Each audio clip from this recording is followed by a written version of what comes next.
Nhar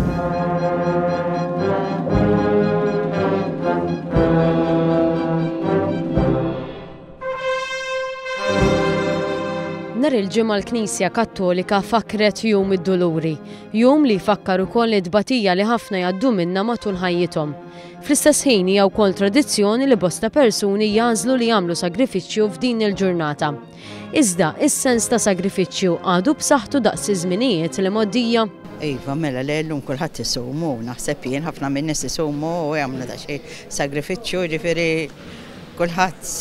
U inti x'tib ta' sagrifiċċju ta' żelli tagħmel? Insomma, la volja m'għandix bżonn, għatlek għandix bżonn u dak li jkun forsi tgħin li xi waħda tkun ħdejk ma tistax tagħmel ċertu affarijiet u toħdilha xi ħaġa u hekk. Jiena nagħmel qasu.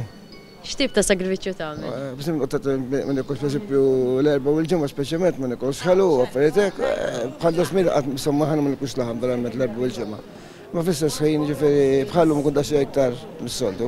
Illum Jum id-Doluri għadkom tagħmlu sagrifiċċju? Ħafna nagħmel jiena. X'tib ta' sagrifiċċju tagħmel? Nagħmel ma nieħux perkażu l-affarijiet li nħobb bħala whisky biċ-ċikkulata u nisuma l-40 ġurnata u li jkun hemm ġifieri bħallum iktar u iktar id-doluri. Nisma' l-qudies u nipprova nsum imma kemm nista' noqgħod attenta. Filwaqt li s-sawm huwa l-aktar sagrifiċċju komuni hemm min ma jemminx fis-sagrifiċċju. Illum Jum id-Doluri għadkom tagħmlu xi tip ta' sagrifiċċju? Le ta' ma nemminx fihom. Hemm minnu tal-fema li Jum id-Doluri hija ġurnata bħall-oħrajn. Naħseb li kollu sagrifiċċju suppost, imma insomma. Imma bħallum fil-ġurnata tad-Doluri. Mhux speċjali, bħall-oħrajn ġifieri. Oħrajn qalulna wkoll li f'dawn iż-żminijiet jippruvaw jgħinu aktar lil proxmu u li f'dan il-jum jisimgħu il-quddies. Intant il-ġimgħa filgħodu saret qudiesa tradizzjonali tad-Doluri fil-Knisja ta' Ġiżu l-Belt Valletta li din is-sena kienet iċċelebrata minn Fader Rej Francalanza, il-provinċjal tal-Patrijiet Agostinjani.